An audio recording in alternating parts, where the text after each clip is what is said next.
14에서 29절이 됩니다. 마가복음 9장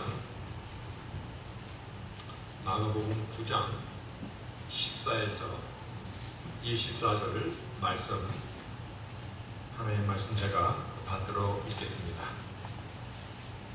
저희가 이에 제자들에게 와서 보니 큰 무리가 둘렀고 서기관들이 더불어 변론하더니 온 무리가 곧 예수를 보고 심히 놀라며 달려와 문안하거늘 예수께서 물으시되 너희가 무엇을 저희와 변론하느냐?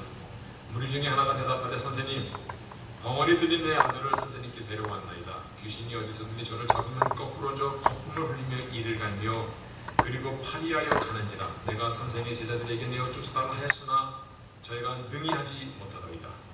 대답하여 가라사대 믿음이 없는 세대여, 내가 얼마나 너희와 함께 있으며 얼마나 너희를 참으리요. 그를 내게로 데려오라 하시매 이에 데리고 오니 귀신이 예수를 보고 곧 그 아이로 심히 경련을 일으키게 하는지라. 저가 땅에 엎드러져 굴며 거품으로 흘리더라. 예수께서 그 아이에게 물으시되 언제부터 이렇게 되었느냐 하시니 가로되 어릴 때부터니이다.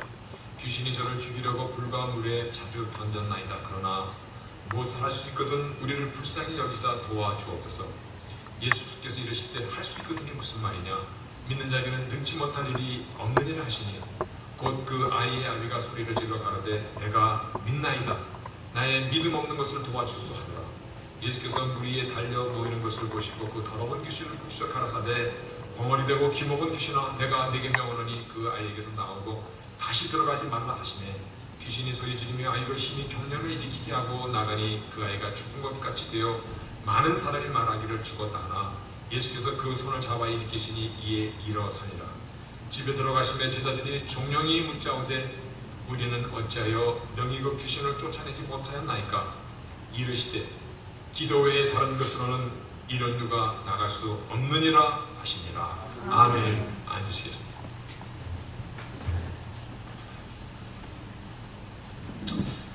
성경은 완전한 하나님의 말씀입니다.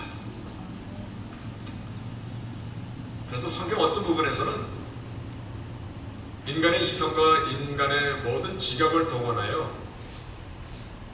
이해하고자 해도 그 말씀이 이해가 되지 않는, 그 말씀이 우리의 모든 지각을 동원해도 설명할 수 없는 그러한 내용들을 가끔 만나게 됩니다. 그렇죠? 여러분은 성경 보시면 다 이해하십니까? 아닐 겁니다. 여러분들이 저를 보면서 우리 목사님은 성경 다 알 거야, 그렇게 생각하시면 완전 착각입니다. 어떤 부분에서 정말 이 말씀이 무슨 의미를 뜻하는 것인지 몰라서 아주 고민할 때가 많이 있습니다. 오늘 본문이 그와 같은 저에게는 아주 난해한 그러한 내용의 말씀입니다. 제가 아는 어느 목사님은 오늘 본문이 가장 신난다고 얘기하더라고요.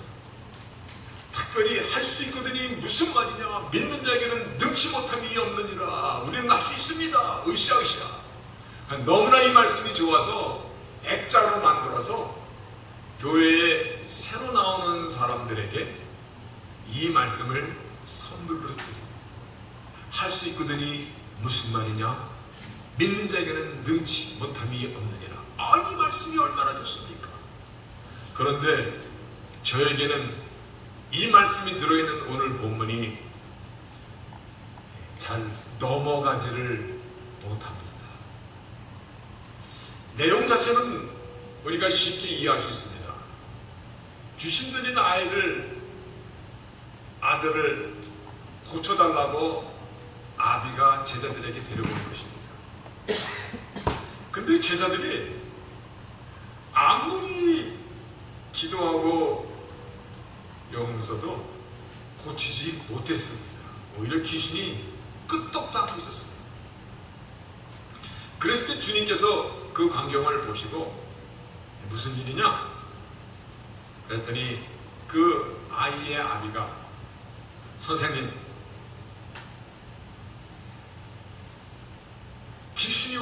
아이들을 죽이려고 별별 수단을 다 쓰는데 좀 하실 수 있다면 우리 아이를 고쳐주십시오. 도와주십시오. 그렇게 부탁을 했습니다. 그랬더니 예수께서 할 수 있거든이 무슨 말이냐? You say if you can? 할 수 있어? 그게 무슨 말이냐? 믿는 자에게는 everything is possible for him who believes. Everything is possible. 여러분, 이 말 대단한 말이죠? 그렇죠? 좀 눈이라도 좀 떠껴주세요. 아멘은 안 하더라도. 이 말 대단한 말입니다. Everything is possible for believer. 믿는 사람에게 모든 것이 가능하다. 저는 이 말이 굉장히 어렵습니다. 제자들이 그 자리에서 굉장히 겸연쩍었을 것입니다. 자신들은 아무리 쫓아다녀도 안 나갔던, 그런데 예수님 말씀 한마디에 귀신이 나갔거든요. 오늘 본문 28절 29절에 보니까 요즘 말로 제자들이 얼굴을 둘 수가 없었습니다. 그래서 뭐라고 얘기했냐면, 집에 들어가심에 제자들이 종용이 붙잡기를, 왜 우리는 안 된 것입니까? 그렇게 물어본 것이 아니라 아주 쥐주고 듯한 목소리로 종용이 묻기를, 우리는 어찌하여 이 일을 못했지요? 그랬더니 예수님께서 대답하시기를, 기도 외에는 다른 것으로는 이런 능력이 나갈 수 없느니라. 점점 어려워집니다. 제자들 기도 안 했던 것입니까? 여기서 말하는 이 제자는 사도를 의미합니다. 그리고 지금 아픈 아이를 데리고 왔는데, 그래? 한번 고쳐보지, 한번 귀신을 쫓아보지, 아마 그랬을 것입니다. 그게 정상인데, 아픈 아이를 데리고 왔는데 기도 외에는 너희들이 기도 안 했다는 얘기거든요. 그러면 아픈 사람 데리고 왔는데 잠깐 기다리세요. 우리가 좀 기도 좀 해보고, 그리고 1시간 해야 되는 것입니까? 아니면 한 10시간쯤 해야 되는 것입니까?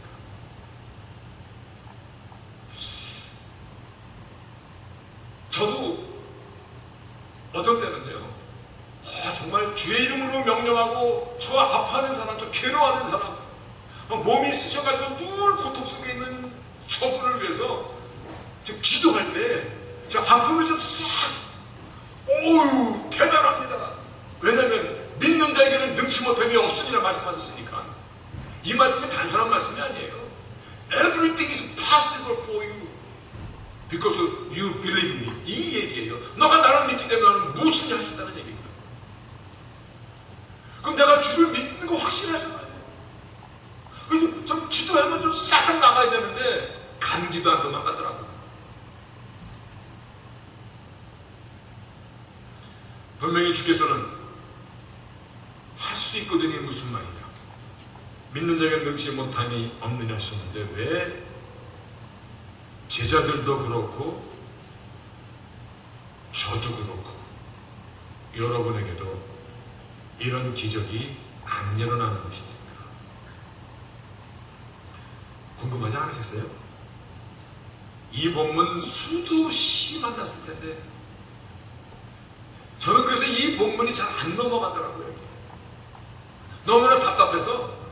그러면 복음서 그러면 마태마가 누가, 요한복음이 있는데, 오늘 이 사건은 마태마가 누가, 오늘 요 3복음서, 즉 공강복음에 동일하게 기록하고 있습니다.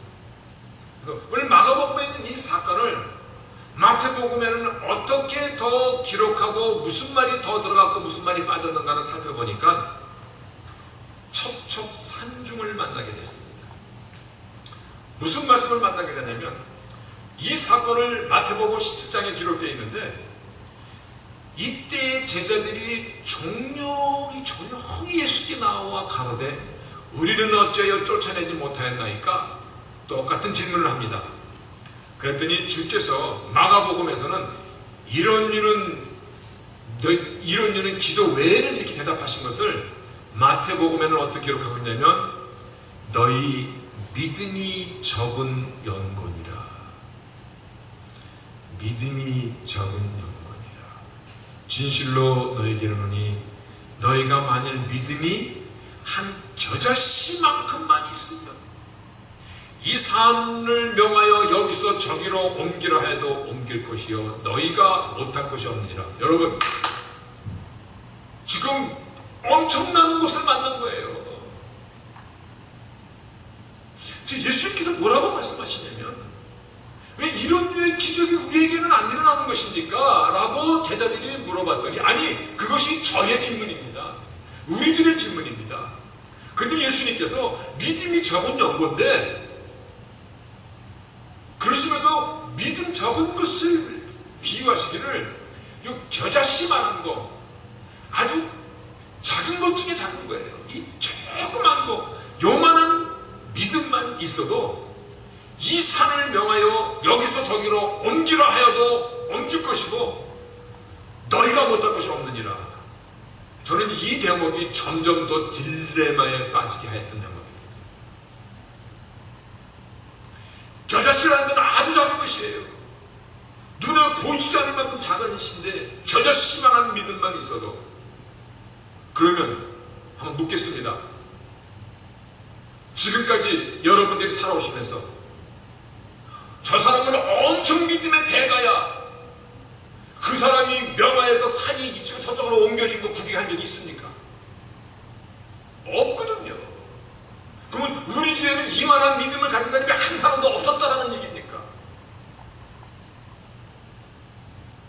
이 말씀이 주는 의미가 무엇일까?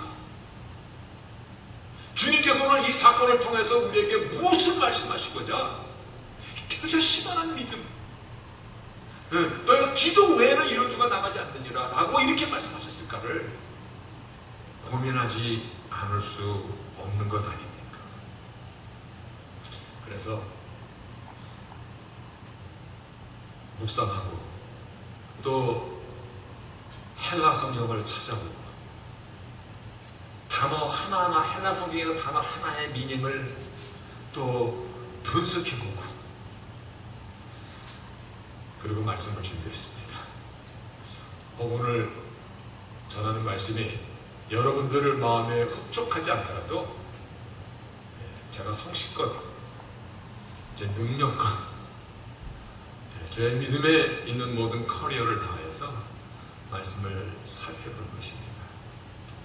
귀한 은혜가 우리 가운데 나눠줄 수 있기를 바라겠습니다. 여러분, 성경 속에는요, 하나님께서 전하시고자 하는 그 메시지를 위하여 여러 가지 채널과 방법과 인물을 사용하시는데, 하나님께서 많은 부분에 수사법을 사용하십니다. 수사법. 이게 무슨 얘기냐면, 은유, 비유, 그 메타포리, 의인화, 퍼서니피케이션, 그리고 부드럽게 얘기하고 죽은 것을 잔다라고 얘기하고 다른 말로 표현을 해서 그 미닝을 전달하는 그러한 수사법을 참 많이 사용하고 있습니다. 우리가 잘 알고 있는 시편 1편, 복 있는 사람은 악인의 길을 쫓지 아니하며 죄인의 길에 서지 아니하며 오만한 자의 자리에 앉지 아니하고 오직 여호와의 율법을 주야로 묵상하는 자로다. 복 있는 사람을 설명할 때 하나님의 말씀을 주야로 묵상하는 자로다. 근데 이것을 설명해 주시려고 그 뒤에 뭐라고 말씀하시냐면, 저는 시냇가에 심은 나무가 시절을 쫓아 과실을 맺으며 그 잎사귀가 마르지 아니함 같으니 행사가 다 형통하리로다. 그냥 복 있는 사람은 이런 사람이다라고 그렇게만 얘기하지 않으셨고, 말씀을 주야로 묵상하는 자로다라만 말씀을 끝나지 않고, 그게 무슨 의미냐면은 물가에 신기운 나무처럼, 그러니까 어떠한 사건, 어떠한 그것을 연상시키면서 개조, 은유, 비유로 말씀을 우리에게 메시지를 전달하고 있다는 것입니다. 무슨 말씀인지 아시겠습니까? 분명히 아셔야 됩니다. 우리가 너무나 잘 아는 여호와는 나의 목자시니 내게 부족함이 없으리로다. 그분이 나의 목자고 내가 부족함이 없다라는 이 말씀을 우리에게 메시지를 전달하시고자 그가 나를 푸른 초장에 놓이시며 쉴만한 물가로 인도하시는다. 여러분, 요 말씀이 비유로 들어가 있잖아요. 그러니까 이 말씀을 여호와는 나의 목자시니 내게 부족함이 없으리로다, 이 말씀을 가만히 묵상하다가 뒤에 있는 말씀을 한 번 더 읽어보세요. 그가 나를 푸른 초장에 누이시며 쉴만한 물가로 인도하시는다. 어떤 그림이 그려집니까? 평화로운 곳에서 먹을 꼴이 풍성한 그 초원에서 푸른 물이 쫙 있고 거기에 주께서 우리를 인도하시는, 우리를 쓰다듬어 주시는, 우리를 품에 안으시는 그러한 평안과 보호를 느끼게 하고 있지 않습니까? 메시지를 준다는 것입니다. 수사법 중에 하나입니다. 근데 이러한 비유만 있는 것이 아니라 이러한 수사법도 있습니다. 과장법도 있습니다. 무슨 얘기냐면 세례 요한의 사역의 시작이 회개하라 천국이 가까웠느니라 그렇게 선포합니다. 이때 그때 성경에 어떻게 기록하냐면 이때 예루살렘과 온 유대와 요단강 사방에서 다 그에게 나와 자기들의 죄를 자복하고 요단강에서 그에게 세례를 받더니, 여러분 이 말씀 여러분 그냥 스쳤는지 모르지만 자세히 보면은 아니 이게 무슨 말이야, 예루살렘과 유대에 사는 모든 사람 다 그에게 나와, 한 사람도 빠짐없이 다 그에게, 어린아이도 나오고 할머니도 나오고 아저씨도 나오고 아줌마도 나오고 다 그럴 수 있습니까? 유대에 사는 모든 사람이 다 그에게 나올 수 있습니까? 말의 꼬투리를 잡자는 말입니다. 아니 그럴 수 없잖아요. 어떻게 100%가 있습니까? 공산주의도 아닌데. 무슨 말을 전하시고자 하는 것이냐면 그 당시 세례 요한의 메시지가 그 시대 사람들에게 센세이션을 일으켰다는 것입니다. 그렇죠? 그렇죠? 네. 바로 우리가 얘기할 때 당신이 나를 눈꽃만치만 사랑했어도, 눈꽃만치만, 사랑에 대한 표현의 강조예요. 적은 것을 통해서 사랑을 말하는 것입니다. 오늘 저자씨만한 믿음이라는 것, 이 저자씨만한 믿음이 있어도 이 말씀을 통해서 주님께서 즐겨 사용하시던 수사법, 지금 믿음을 강조하고 계신다는 것입니다. 근데 믿음을 강조하고 있는데 할 수 있거든요. 무슨 말이냐, 믿는 자에게는 능치 못함이 없느니라. 믿음을 강조하는데 바른 믿음에 대해서 주께서 지금 말씀하시고 하시는 것입니다. 오늘 이 바른 믿음의 이 컨셉이 얼마나 중요한지 모릅니다. 귀신 들린 아이의 아버지도 내가 믿음이 없으니 나에게 믿음을 더하여 주시옵소서, 나를 도와주세요, 그렇게 얘기합니다. 오늘 이 바른 믿음이 얼마나 중요한지, 바로 오늘 이 바른 믿음에 대한 것을 주께서 지적해 주고 있는 것이, 서기관들이라는 사람들은 성경에 보니까는 teacher of the law, 율법을 가리키는데 전문가들이라는 것입니다. 그런데 teachers of the law, 전문가들이 팀을 짜가지고 지금 제자들과 논쟁이 펼쳤습니다. 근데 그 논쟁의 칼날을 보니까 귀신 들린 아이를 데려다 놓고 이 아이를 고칠 수 있느냐 없느냐, 그 논쟁을 벌이고 있어요. 근데 주께서 뭐라고 대답하시냐면, 지금 너희들이 무엇에 대한 미스언더스탠딩을 하고 있는가, 오늘 이것을 지적하는 말씀이 본문 19절에 나와 있습니다. 이게 첫 번째가 아닌데,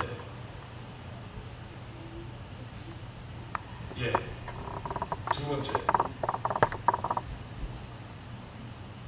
아니 앞으로, 뒤로, 죄송합니다, 쓰지 않았네요. 지금 논쟁이 뭐냐면 본문 19절에 믿음이 없는 세대예요. 내가 얼마나 너희와 함께 있으며 얼마나 너희에 대해서 참으리요. 지금 예수께서 서기관들과 제자들과 지금 이 논쟁이 붙이고 있는 그 내용이 이 귀신들의 나이를 고치느냐 안 고치느냐 그 사건을 통해서 주께서는 문제의 핵심을 지금 보고 있다는 것입니다.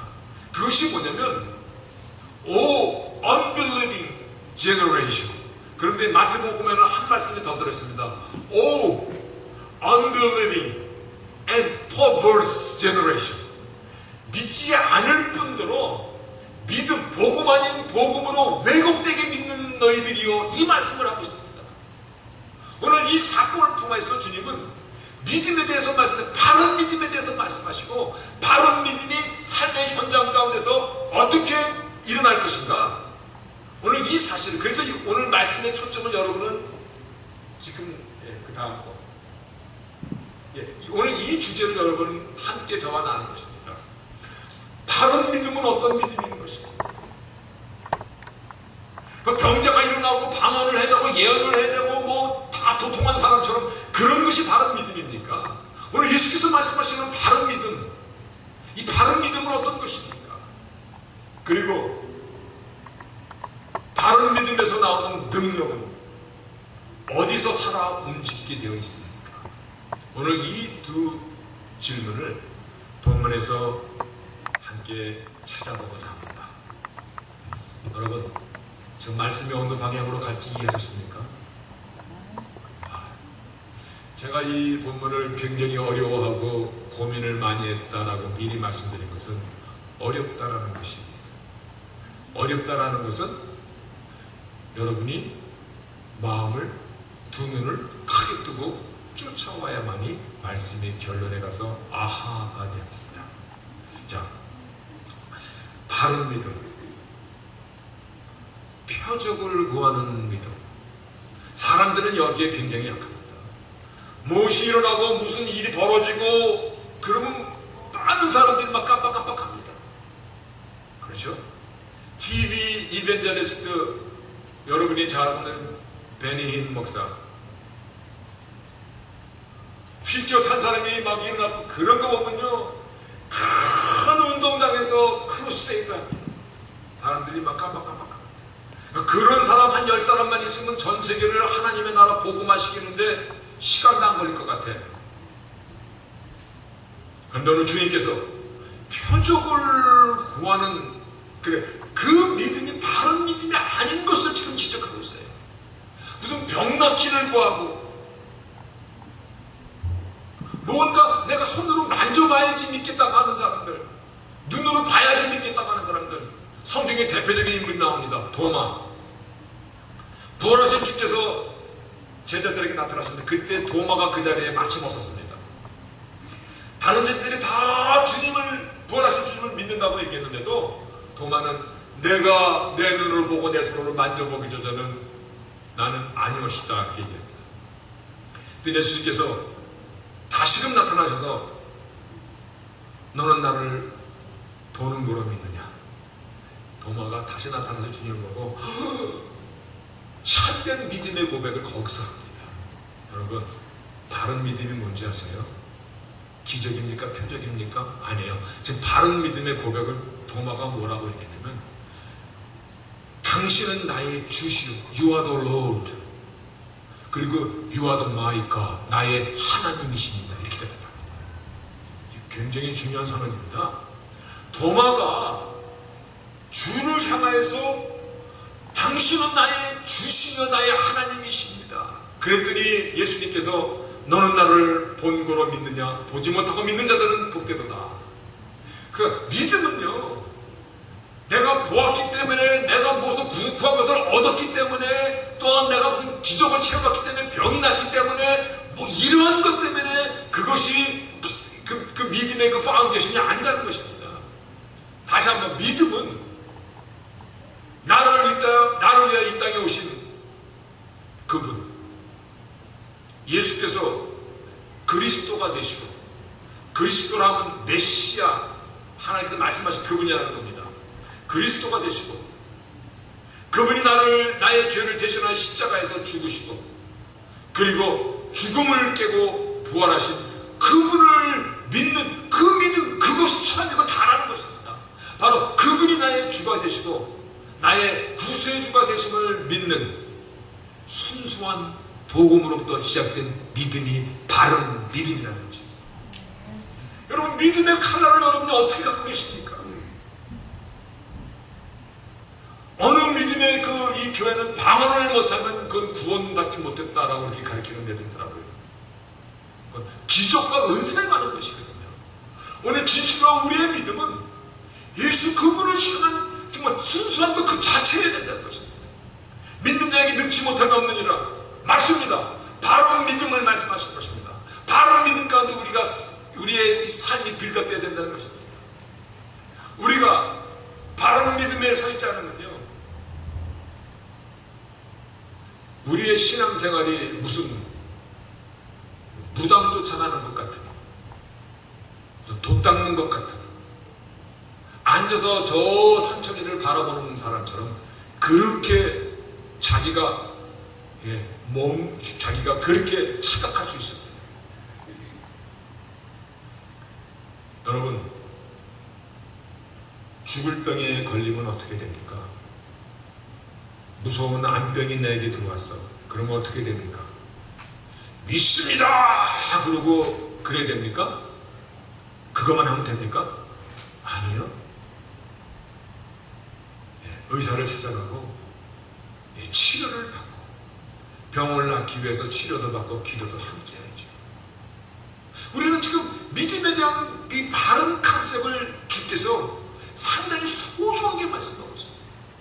세상의 판단이나 기준이나 눈에 보이는 표적이나 기적이나 이런 것으로 믿음의 유무가 결정되는 것이 아니라는 것입니다. 오직 나의 주가 되시고 나의 구세주인 예수, 그분이 복음의 메인이고 그분이 복음의 파이널인 것, 바로 이러한 믿음을 바른 믿음으로 여러분이 붙잡을 수 있기를 바라겠습니다. 그래서 여기서 오늘 말씀의 제목이 당황하지 마십시오. 우리에게는 무기가 있습니다. 어떤 무기가 있어? 믿음에서 주어지는 엄청난 무기가 있어요. 그게 바로 기도 외에는, 다른 복음서에는 기도와 금식 외에는, 금식, 밥 굶는 게 금식이 아니라 금식에 대한 주례가 달려있어.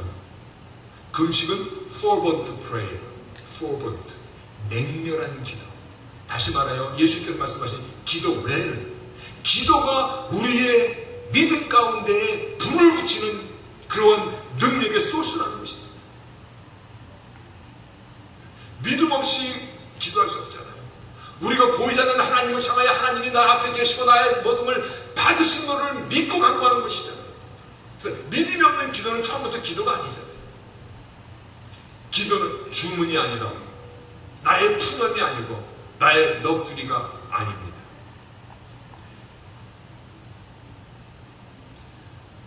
오래전에 제가 살던 옛날 고향,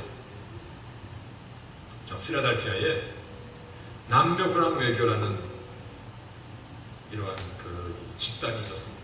얼마나 신도가 많은지 200여 명쯤 모이는 큰 집단이 있었습니다. 근데 그 남녀호랑 외교는 뭘 가리키냐면, 남녀호랑 외교를 외기만 하면, 그러니까 많이 외울수록 좋고, 많이 외울수록 건강하고 복도 오고, 많이 외울수록 만사가 청통한다, 이걸 가리킵니다. 기복신앙이죠. 그냥 딴 게 필요 없어. 남녀호랑 외교, 남녀호랑 외교 이거만 많이 외울수록, 그러니까 그들이 모이는데 가면은 뒤따 이거만 외우는 거야. 주문이잖아요. 남녀호랑 외교, 남녀호랑 외교, 남녀호랑 외교. 그거만 외워. 누구보다도 더 많이 외워야 돼. 그러다 보니까는 200명님이 그거만 우글우글 하니까 옆에 들어보면 개구리가 개골하는 건 한여름에 막 개구리가 울어대는 것 같아. 기도는 그게 아니잖아요. 기도는 우리도 그렇게 기도할 때 많아요. 하나님 이것도 주고 저것도 주고 나도 주고 우리 같은 막 그것만 진짜 얘기하고 끝나. 근데 기도는 그게 아니잖아요. 오늘 바른 믿음에서 오는 기도는요, 하나님과의 인격적인 만남이에요. 어떤 로봇가 우리에게 대답해주는, 기계가 대답해주는, 전화 걸면, 요즘에 전화 걸면 저기 메시지 냉기라는 기계가 대답하더라고. 그래도 유니스사님 전화 걸면 그래도 Hi, is it 유니스? 뭐 이렇게 해가지고 사람 목소리가 나오는데, 어떤 사람들은 내가 이렇게 전화 걸면은 기계가 그냥 메시지 냉기라고. 기도는 하나님이 기계가 아니에요. 하나님이 그냥 자동으로 주는 게 아니라 기도는 인격적인 만남이에요. 나의 지와 나의 정과 나의 의지가, 감정과 이성과 나의 의지가 나누어지는 것이에요. 단순히 필요한 것만 구하는 그게 아니라 나의 아픔도 고백하는 것이에요. 나의 감정도 하나님이 내려놓는 것이에요. 내가 화난 것도 내려놓는 것이에요. 그리고 하나님의 그 마음이, 하나님의 아픔이, 하나님의 기쁨이, 하나님 주는 감동과 이런 감정이 내 안에 함께 교통되는 것이에요. 그것만 교통되는 것이 아니라 하나님의 의지가 때로는 내 안에 들어가서 나는 못하지만 남을 나보다 낫게 여기는 겸손한 자리에서 섬길 수 있고, 그들의 발을 씻길 수 있고, 위로해 줄 수 있고, 사랑해 줄 수 있고. 기도는 이와 같이 정말 나의 지정이가 펄스인데 펄스의 어떤 교류를 말씀하시는 거잖아요. 우리에게 무기가 이러한 기도라는 것입니다. 여러분, 오늘 본문은 믿음을, 바른 믿음을, 그리고 현실적인 삶의 현장에서 어떻게 사용할 것인가. 현실은 우리 편이 아닙니다. 세상은 우리를 돕지 않습니다. 어쨌든 간에 우리를 넘어뜨리고자 합니다. 서기관들이 와서 제자들을 곤란하게 했듯이, 사람 많은 데서 사실 망신당하고 있었던 거죠. 세상은 절대 우리 편을 안 들어줍니다. 그런데 우리가 바른 믿음을 갖고 그 바른 믿음에서 하나님과의 교통이, 하나님과의 인격과 하나님의 의지와 하나님의 감정과 하나님의 그 지혜가 우리 가운데 나누어지는 것. 그래서 그 하나님의 의지가 나의 의지가 돼서 내가 살아가는 것, 믿는 자에게 늙지 못함이 언다라는 것입니다. 견고한 믿음, 정말 바른 믿음을 너희가 갖고 하나님 앞에 바른 그 이 관계를 맺을 때 하나님의 능력이 나의 능력이 되고, 하나님의 그 아픈 감정이 나의 감정 가운데, 그래서 내가 형제를 위해서 울어줄 수 있고, 그를 위해서 기뻐주고, 그를 축복해줄 수 있고, 그의 처지에 내가 들어가서 그를 위로해줄 수 있고, 사랑해줄 수 있고. 그래서 사랑에 불타는 사람들이요, 문둥이 산에서 흐르는 고름을 입으로 빨아내는 사람도 있단 말이에요. 이 사람의 생각으로 됩니까? 안 못합니다. 너 어떻게 해요? 보는 것만 해도 밥을 못 먹을 정도로 그렇잖아요. 그런데 그런 사람이 있다란 말이에요. 어떻게? 하나님의 그 씀뱉기, 하나님의 그 마음이 나를 주장하는 거거든요. 오늘 그와 같은 삶, 믿는 자에게는 능치 못함이 없는, 내가 무엇을 받고 무엇을 얻고 내가 무엇을 구하고 우리 집이 잘 되고 우리 자식이 잘 되고 사업이 잘 되고 이런 것만 구하는 것이 기도가 아니라, 정말 바른 믿음 가운데서 하나님과의 교통을 이룰 수 있는 너희가 되어야 될 것이라는 말씀입니다.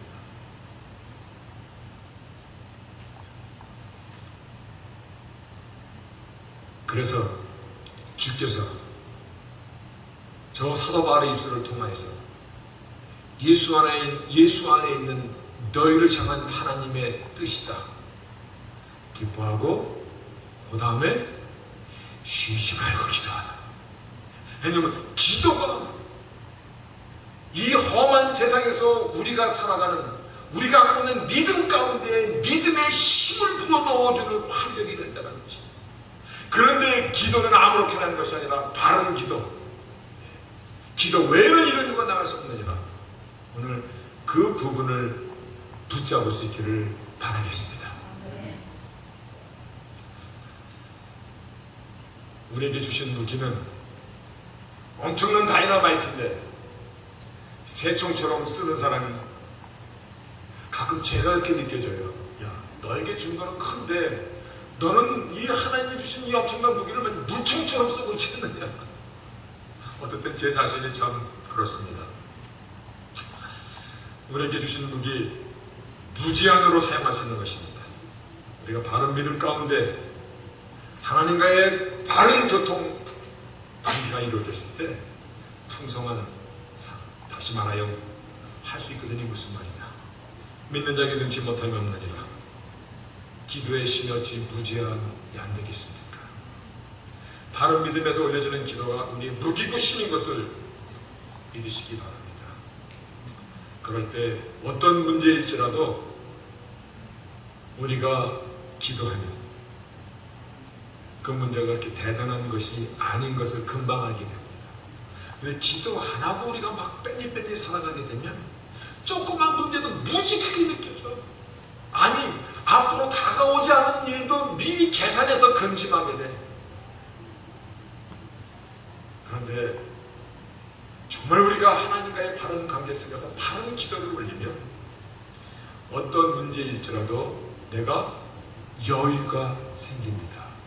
그렇습니까? 여유가 생깁니다. 이 문제를 통해서 하나님이 어떻게 일하실 것인가가 궁금해집니다. 그러니까 문제를 즐길 수 있는 고수가 된다는 것이잖아요. 그리고 우리에게 주신 무기, 우리가 마음껏 사용할 때 하나님의 응답을 보게 됩니다. 아, 하나님의 손길이 이것이었구나. 그때 하나님께 영광이 되고 우리에게는 복되고 능력 있는 삶이 이어져 가는 것을 붙잡으실 때 다시 말하여 승리하는 인생이 여기에서 시작됩니다. 승리하는 인생을 반드시 살아갈 수 있는 저희들 다 될 수 있기를 주의 이름으로 축원하겠습니다. 전능하신 하나님 감사합니다. 그리고 고맙습니다. 정말 오늘 본문의 말씀이 가장 어렵고 힘든 부분입니다. 그러나 다시 한번 말씀을 정리하였습니다. 바른 믿음, 바른 복음입니다. 그리고 그 바른 믿음 속에서 하나님과의 관계입니다. 오늘 우리가 기도를 단순히 나의 필요를 구하는 하나님을 나의 수단으로 사용하는 그러한 자가 한 사람도 없기를 인격의 만남이기에 아픔의 교통이 되고 또한 하나님의 그 지혜가 지식이 내 안에 교통이 되고 하나님의 의지가 내 안에서 정말 섬김으로 겸손으로 희생으로 헌신으로 사랑으로 들어갈 수 있는 진실로 믿는 자에게 능치 못함이 없는 삶을 살아가는 저희들이 다 되도록 하나님 저희들을 도와주시고 지켜주시고 승리하는 삶을 살아가는 저희 모두가 되도록 축복하여 주시옵소서. 감사하며 예수님의 이름으로 기도합니다.